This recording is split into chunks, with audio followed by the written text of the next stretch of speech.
program is all tailored towards the off-cycle elections scheduled for tomorrow in Anambra State. And as much as the Independent National Electoral Commission has a new head in Professor Joash Amupiton, many Nigerians are looking at it as his litmus test and also looking to assess the level of preparedness of the electoral umpire and the role of accountability when it comes to democracy in Anambra. Now, our next guest on the program is Mr. Auwal Musa Rafsanjani, CDD West Africa EAC member, who is live in our studio.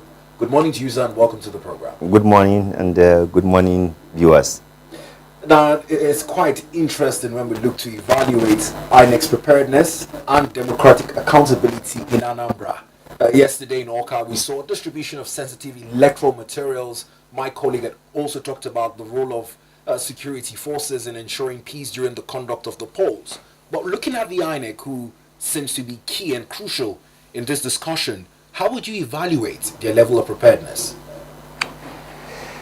Thank you very much. So, in all honesty, Nigerians should not just deceive themselves about the fact that a miracle is going to happen overnight with regard to the INEC preparation to conducting free, fair, and credible election in Anambra.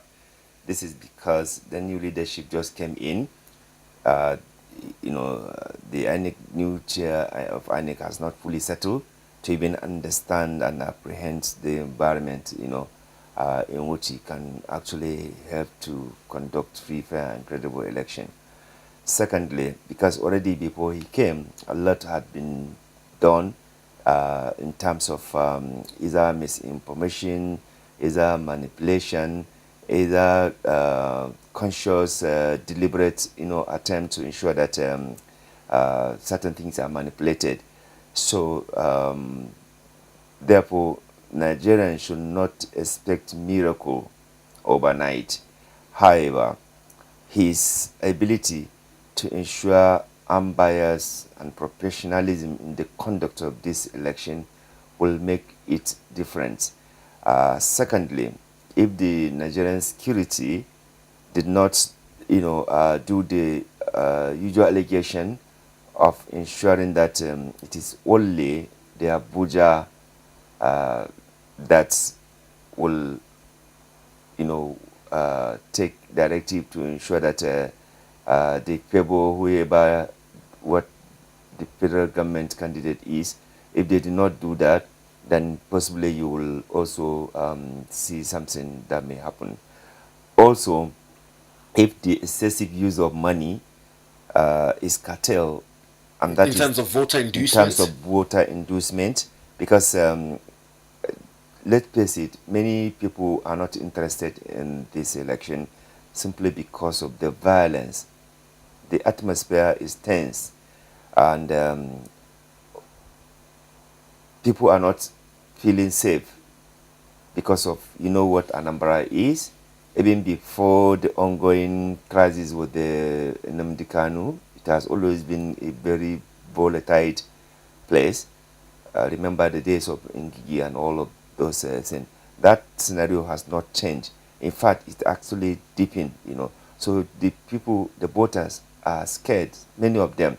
Based on the CDD assessment, CDD identifies several factors that may prevent having smooth elections. Peaceful election. Lays the security, the voters themselves, the politicians, they all do the right thing. Otherwise, the environment is very intense.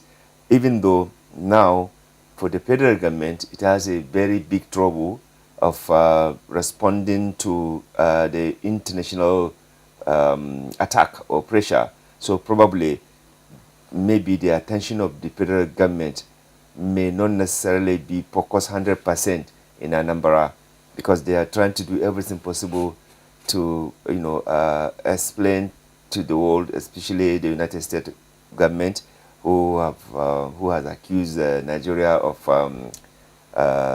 genocide, alleged Christian genocide. So they have a big work there to do. So probably the much concentrated attention that we usually see, sending all sort of army, all sort of police, just to militarize the environment. Maybe we may not witness that in this, thing, but you may also witness non-state actors also playing almost similar role.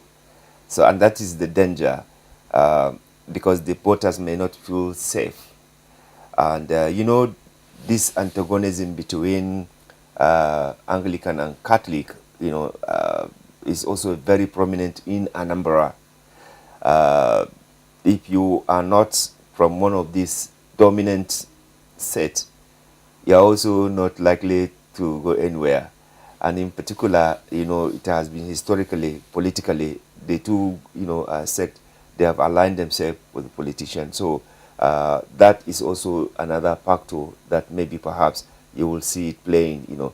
But overall, I think, INEC may want to be desperate to see that they do something good, so that the credibility, or rather the acceptability of this new annexure by not only Anambra, but also by other Nigerians, maybe, maybe a prelude to how he will be, accepted or assessed by Nigerian people. Well, Mr. Rafsanjani, thank you for giving us an elaborate background into the Center for Democracy and Development, West Africa's findings and factors that may influence tomorrow's polls. But let's piggyback on a number of factors that you had raised and talk about it.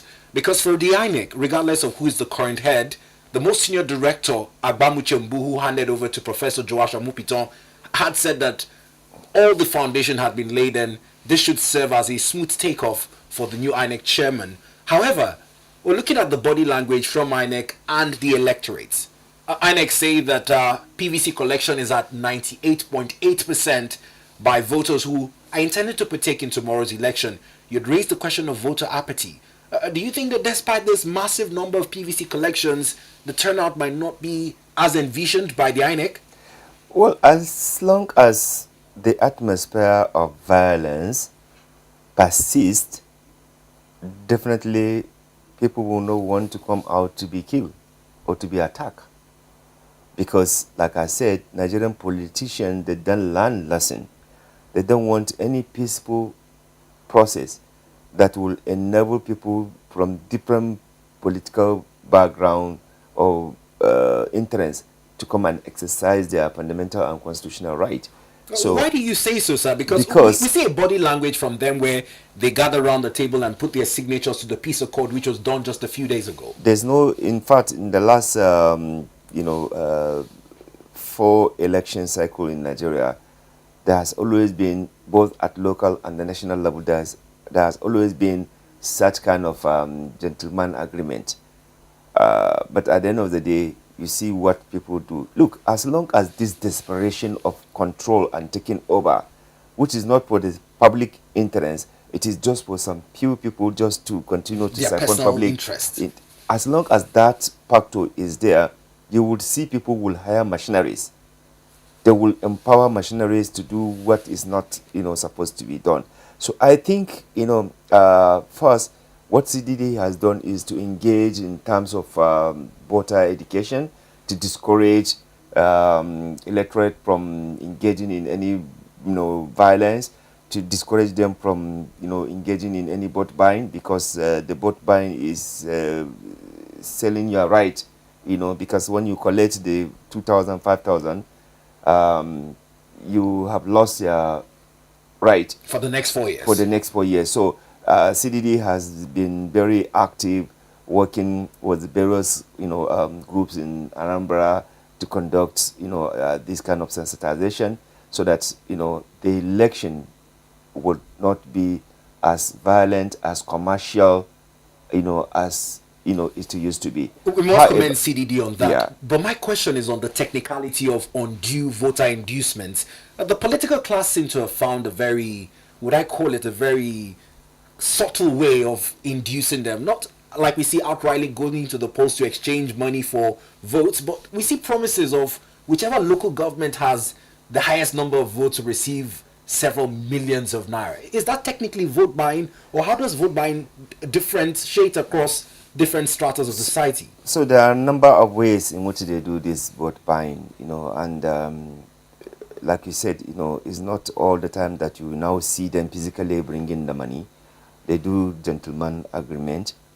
You vote, people will be monitoring, and you can see that they will even show sometimes. But that defeats the closed ballot that we're practicing. They don't really care because they need to justify that they did that. So some people who then trust the voters, they will want to see evidence that they actually voted for them. So sometimes some they send them through transfer, they send them money. Some they actually send in advance, maybe food items, or they send even the money with the hope that they will support them, and by the time they do that, and if they win, they may complete the money and they may not complete the money. So you may not see that much open sharing of money because of the presence of EFCC. They may not, but in some places they will even dare the security agencies, because the EFCC, the security agencies themselves too, they are not really. They are overwhelmed sometimes. They are overwhelmed and they don't have two lives, because you are dealing with the gang, you are dealing with the people who professionalize in violence. So there's limit at which they can actually risk and put their lives, because they don't even have enough facilities and equipment to curtail that. And that is why the only way to do this is to first sensitize the people to stay away from any violence, to stay away from any irregularities. If our politician can actually help to stop or to minimize the role they play in bastardizing our electoral process, I tell you, the citizens or the voters will not be involved in this. Some people, they say it is poverty, but I don't think it is poverty, because we saw our neighbors, our neighbors in other countries. They are not as rich as we are, but they have integrity. You understand? We unfortunately have institutionalized this poverty to the extent that it has even affected integrity of the people. So you just collect as low as just 2,000 naira to sell your rights.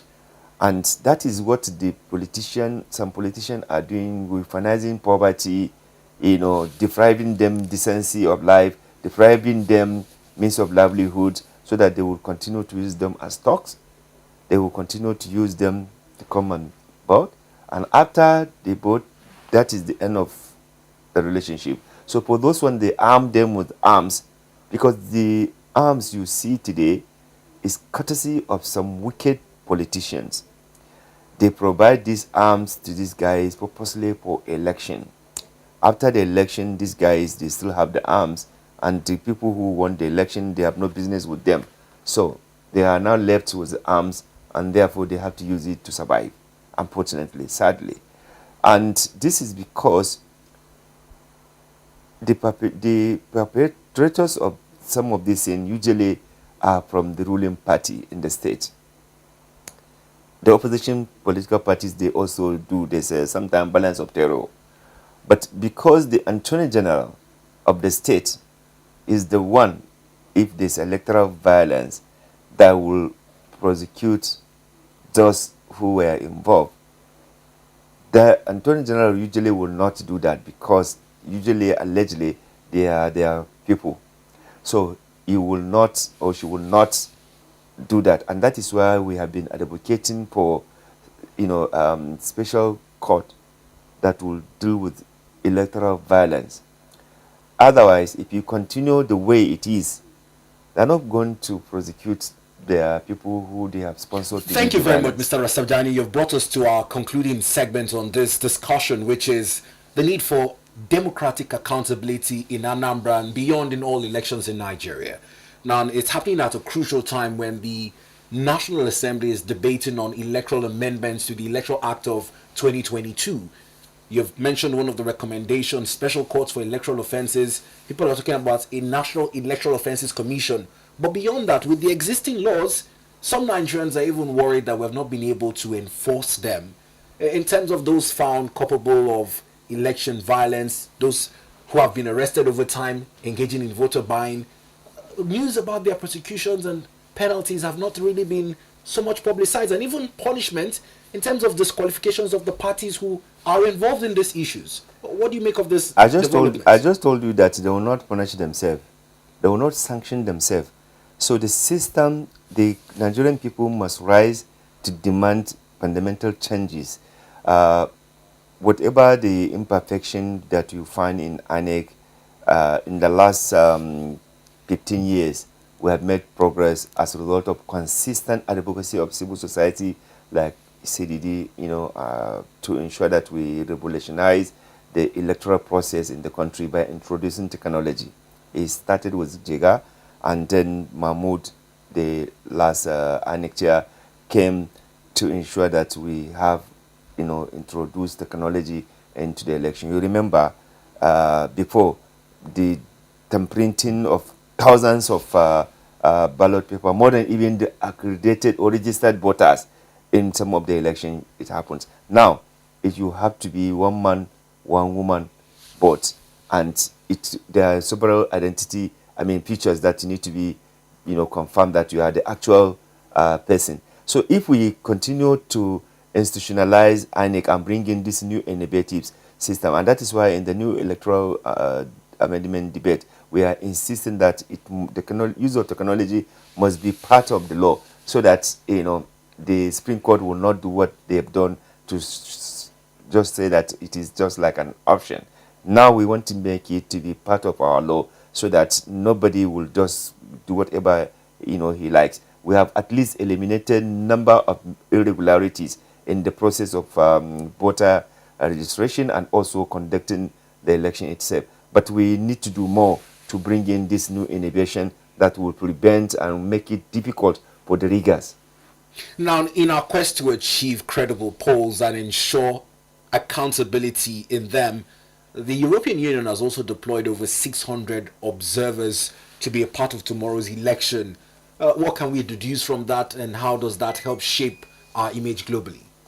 Well, Nigerian politicians, they don't really care about the foreign, mission observers, because every election, you see the ECOWAS is here, African Union is here, Commonwealth is here, as well as European Union, and then internally here, various civil society organizations will be there, and they will observe, document all the instances of, concern they have noted, the areas where INEC, and government did well.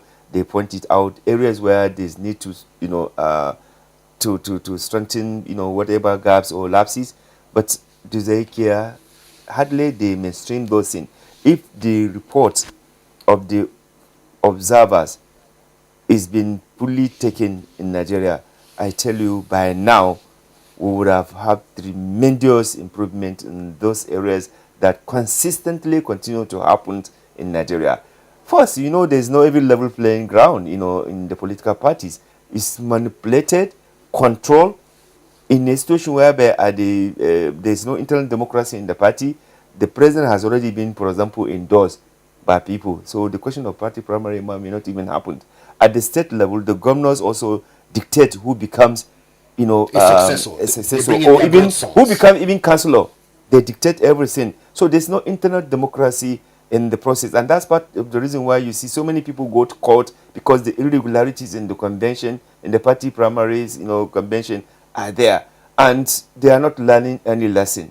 So all I'm saying is that it is something that CDD is interested to continue to advocate for improvement, because we in civil society, we cannot fix it. We have to support government to fix it, because they have the constitutional power.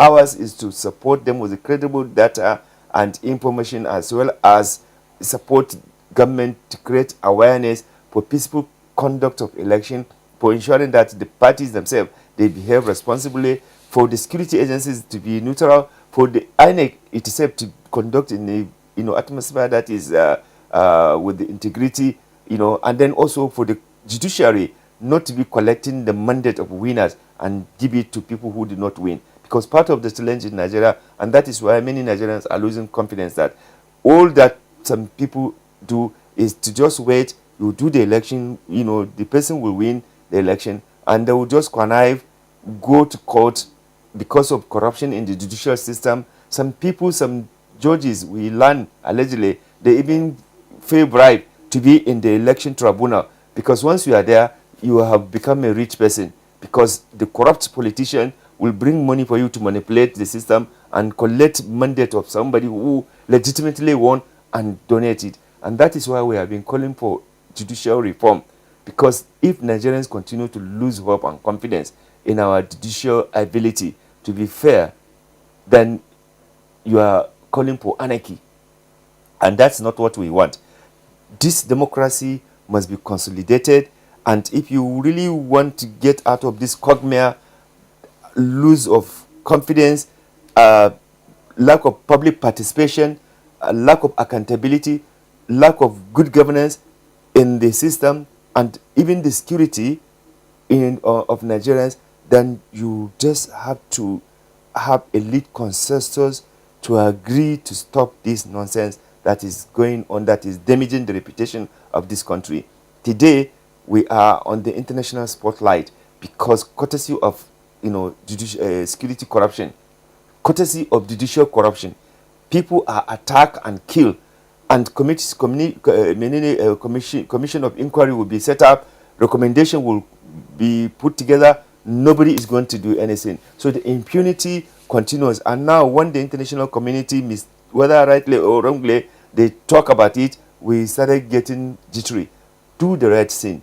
Fix your system. Stop corruption in the judiciary, in the security, and ensure justice in this country, and create enabling play, for every Nigerian to participate, irrespective of his either religious identity or ethnic identity or geographical identity or even political identity. If you do that, then you will have a country that everyone will be proud of. But for now, unfortunately, some public officials have made it that Nigerians didn't even know that they need to defend their country. They need to protect the interests of their country. Well, all right, it's been very elaborate, but as we look to conclude, one last question, if you could summarize in a minute or two, would much appreciate, is on the role of public participation with women and youths in the electoral process. A look at the candidates, 16 of them, apart from the incumbent, there are 2 women and 13 others who will be on the ballot tomorrow for persons to vote in. Irrespective of the challenges, what's your call to the Anambra electorate ahead of tomorrow's poll? Well, just to tell you how youth and women and other, people with special needs have continued to be marginalized in the political process in this country. It's very clear. So many women, they will not want to go and be killed, so they deprive them even from at the party primary level. They exclude them. The youth, you only see the youth that they brought in to do Toggery, not because they want them to fully participate and contribute positively. People with a disability, are excluded in the process, because what the elite want or the politician want is they just want to grab the power at all costs or retain the power at all costs, not for any good. But we will continue to engage, we'll continue to do the needful in terms of public education, in terms of encouraging public participation in the socio-economic and the political development of our country, because inclusivity is necessary, and we sign an agreement, or rather we are committed to no one shall be left behind. Thank you very much, Mr. Auwal Musa Rafsanjani from the Center of Democracy and Development, West Africa. We appreciate you. Thank you very much. Well, ADBN Television already has deployed its reporters in the field tomorrow, and our Uyo studio would open for election observation on the Morning Express show. However, from our Abuja studios, we're wishing you the best to the start of your weekend. I'm Beto Bryan, our sports editor, will take up at the top of the hour to take you through ADBN Sports at 10. Enjoy the rest of your day.